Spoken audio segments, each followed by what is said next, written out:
What's up, all my beautiful people? Welcome back to See It Through My Eyes. I'm Richie here. And I'm Ian.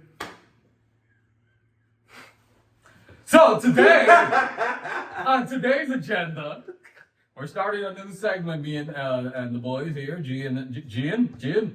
That's a new one because no one's called me that one. Well, I guess that would be if you and Jesus were a couple. That would be your ship, man. Gian. Huh? Anyway, so don't encourage them. Put that on the t-shirt. Anyways, so today we're starting a new segment. Me, Jesus, and Ian, being of the visually impaired, legally blind, whatever the you want to call this community. We have some stories, especially because the three of us did attend. We attended the same high school. Indeed. So yeah, we've been around the community. So this is going to be a segment. For our first episode, talking about our experiences within the community. So today it's going to be me and Ian talking a little bit about our first, I guess, meeting / experience, especially for me. But I think you were a little bit okay. So let's just get into it. All right, let's do it. All right. So our story starts freshman year PE class. For first period. Me and Ian were in there with we were basically in there with the rest of the special ed. It was guys, I need y'all to know, it was a smorgasbord. Is that a word? If that's not a word, we made it a word. It was a smorgasbord of just broken people. Yeah, so there was wheelchair people, there was people with different type of intellectual disabilities. There were blind people, deaf people, barely walking people. It was interesting that we all got grouped into one, just by coincidence. There was no non-disabled people, but I'm sure that happened. We just got the short end of the straw. So, I came from a middle school. Sorry. I came from a middle school where I was the only visually impaired person, so I wasn't really used to being around other visually impaired people. I wasn't walking around with a cane, especially the last 3 years of middle school. I was not even using the glasses I was supposed to because I was being a rebel. So when I got to Curie High School, it was a kind of a culture shock to have to interact and be a part of the disabled grouping of our community within the high school. So for me, when I started seeing myself, I'm 14, 15 years old. Wait a minute. I was 15, 16 years old, attending high school. So, when you're in that age, you want to be seen as cool. You don't want to stand out, but you want to fit in. You want to be around, the quote unquote popular kids. I was half me, but I also just kind of wanted to be on my own. So when I got kind of just dropped into this new group of characters, characters is a good word. It was a culture shock for me. I don't know if it was for you, but for me, it was because, like I said, I wasn't, obviously I had knowledge of, different disabilities, but I was not used to being around other disabled people because it was always me. Right. Other disabled people is a big me. Well, it's funny that you bring up middle school because my story is started a little bit differently. So in middle school, I did have experience being around folk who were, at least at the time, just basically blind. They weren't necessarily visually impaired. They were blind. The problem was they weren't in my same age bracket. So I couldn't really connect with them. Ironically, the only one that was close in range to me that I actually did interact with that was visually impaired is Stanley Eder over there, or over here, depending on where you're looking. But outside of that, the rest of them were really, really younger than me, and there was that disconnect. So then when I got to Curie, and of course they didn't hesitate. They told me you're going to be eventually you're going to be in a broken group. So I was like, okay, at least the good news is it should be people around my same bracket. So you were kind of expecting a little bit more comfort. A little bit, because not to get too much into it, because we can do that later. But it's just middle school was tough. Mm-hmm. It's tough when you're just kind of that. It's so much stuff happening. But then I got to be honest, when you have a disability attached to you. And on top of just your regular responsibility is just being, a kid, it can be overwhelming. So I did give Curie, the school, Yeah. I did, give it a brand new clean slate. We're gonna try this over. Maybe things will happen. And yeah, that first day in PE, it was interesting meeting the cast. Some of them were memorable. Others were like, all right, I'm pretty sure I'll talk to you at some point, maybe. But We didn't even see each other, right? Like during PE. I think we did, but I don't think the way that we interact, the way that y'all see us interact, that didn't happen. Cause I think it was freshman year, and every student in freshman year is trying to find, just kind of figure things out. Yeah. Find friends, everything. So we were around, but we weren't like necessarily where we are now. So. And for me, the first week of high school, I actually had a student there that had to walk around with me because, being visually impaired, not really knowing how to navigate around the high school, I did need some assistance. So he was also, because I also, a lot of us, we did have, especially like the visually impaired, the hearing impaired, we needed somebody to take notes down for us. So we did have a student aide in there with us usually in all these classes. So I had a real cool guy, real cool guy, Mr. Randolph, real cool guy.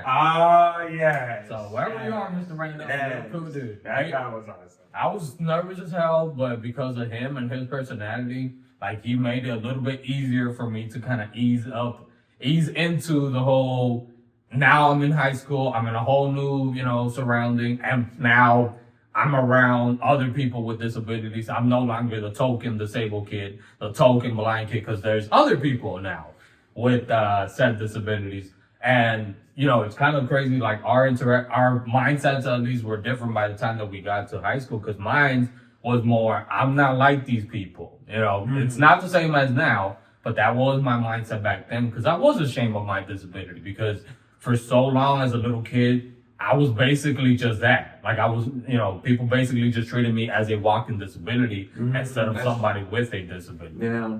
So when I got to high school, I had fought so hard the last 3 years of middle school to take off that label of disabled, or at least, the stereotype. So when I got to high school, I'm like, I'm not going to be like them. I'm not going to, try to hang around them. And there were some people that were pretty cool, There are some people that were, so how long, Ian, did it take you to kind of feel like you kind of started integrating with the rest of the cast, at least with MP? It did take some time, because funny enough, I at that point had experience with at least 2 individuals. We'll get into it later, but it's just, the funny thing is, one of them followed me from middle school, and she was disabled, and right off the jump, she didn't want us to be friends. She didn't. But then, funny, when we got to high school, then she kind of switched tone, and I'm like, are you sure it's because we want friendship, or is it because it's a blank slate for everybody and I need to attach to someone? And most people gravitate to those that they're familiar with, but it has nothing to do with actually establishing something. So, it did take at least, I don't know, I think it took me some weeks, but it did take some weeks, because I had to learn how people act, kind of their mannerisms or womenisms, depending, and then start allocating that to how am I going to interact with them? Because I wasn't, I try to be genuine with every person I come across around, but I realize that with that, I need to kind of adjust how I go about it, because not everybody's going to take the same dosage the same way. So it did take some time. For me, within the bigger community, it was 2 friends, one of them, mutual friends of me and Ian. But this was outside of PE, we had a lot of classes where, because of, for example, the visually impaired, students, we were part of the visually impaired resource classroom. So we had a couple teachers in there that usually would be with us. Those were also student aides. They would be in some of the classes. So, similar to, every high school, you're going to have classes with a lot of the people, have the same class with a lot of the students. Yeah. And it was kind of the same thing with us. Like there were a lot of classes where we were all, at least with one or two people within the VI room or even the class of the PE class. So I actually started making friends with people of our community of the VI room. But it was really more outside of PE. Within PE, I didn't really start interacting with a lot of those students until like at least sophomore year. Cause funny enough, sophomore year, we were also all together in the same thing. Oh, yeah. Just interesting. And see, to me, that was a big thing because, like I said, growing up, I saw being visually impaired as something to be ashamed of because you were, the token, you can't see where you're going. That's how at least I thought people saw me. You don't know how to do things for yourself. You're weird. You're antisocial. You don't have friends. So I did everything to not fall under that category. So being around, this big group of people, I always tried keeping my distance. But the funny thing, there were a lot of students like Ian that we all kind of thought very similar. Like we didn't want to fit that stereotype. So we kind of started hanging around each other. Yeah, It gets a little ironic, guys. I'm not even going front because the problem. I'm about to say, I think a lot of both us and then some of the other ones that I've talked to, the problem was that where it's just the moment that they either figure out or they learn that you have a disability. Try that they, as much as you can ask them, just kind of, it doesn't change anything, try to treat me normal. They don't. Not everybody does.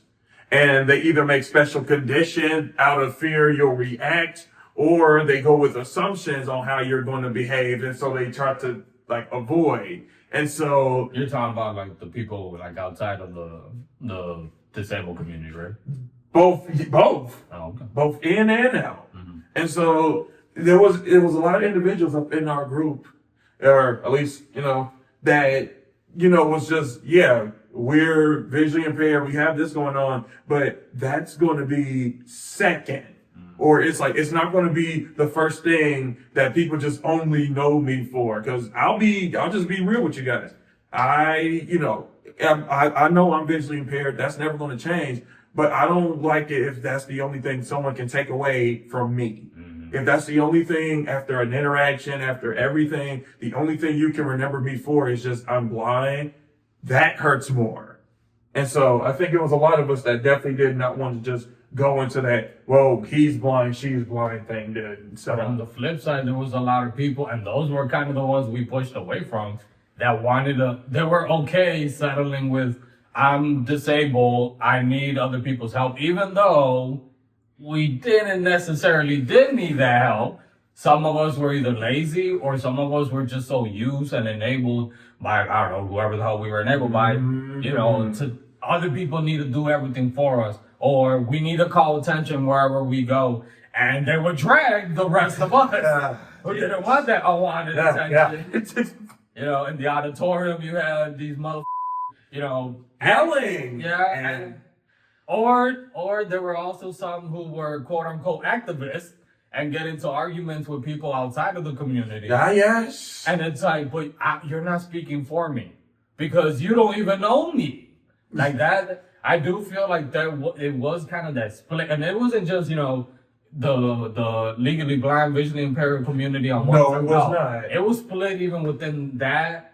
There was, people in wheelchairs, people on walkers, deaf people in, learning disabilities. It was kind of a split. People willing to settle for a stereotype because they're, they're scared or they're just lazy to try and take a risk. And then there's people like us who were willing to go out there and get out of that bubble because we knew what that bubble and, how people saw us when they put us in that bubble. We weren't willing to settle for that. And there was those clashes between both groups. I mean, we had clashes within our own group too. But just kind of, we want to paint that picture, especially as we go on. And for the second episode, we'll get a little bit more into another experience. But for today's episode, that's kind of really it. Just have it in mind. We were all just dropped into a circle, or at least a big ass circle of people with different types of disabilities. However, there was two different groups. There were the people willing to fit that stereotype of a disabled person or a person with disability, and then us. Yeah. And on both sides, you have people with different types of disabilities, medical conditions, disorders, whatever. So I kind of want to make sure that is painted for next time and for the next time. There is one I'm about to say, before we wrap up, I just want y'all also to know, while they dropped all of us in the same grouping, right, they expected all of us to play Get along. They expected all of us to be brothers and sisters and we'll talk about it. But it was the expectancy because we had the union, like I can't see, I can't walk, I can't talk, whatever it was. They expect that to be the thing that brings us together. And when we talked about it later, you're gonna find out that was not the best way to go. It backfired on them, but it also just made things way worse for us. Oh yes. So hopefully you guys enjoy this material. Like I said, me and Ian just kind of reminiscing on high school years because me and Ian graduated together. We started together high school. Jesus came a little bit later, but we will be sharing more experiences within our community, not just within high school, but after high school. Right now, since we're just starting, these next few episodes will be surrounding that. Our next episode, we are going to go on how that didn't work out. That little agenda of get along, help each other out, stick together. So tune into our next episode. Oh yeah, I got something funny for y'all. So this is Tales of the Community. See it through my eyes. I'm Richie. I'm Ian. Take care.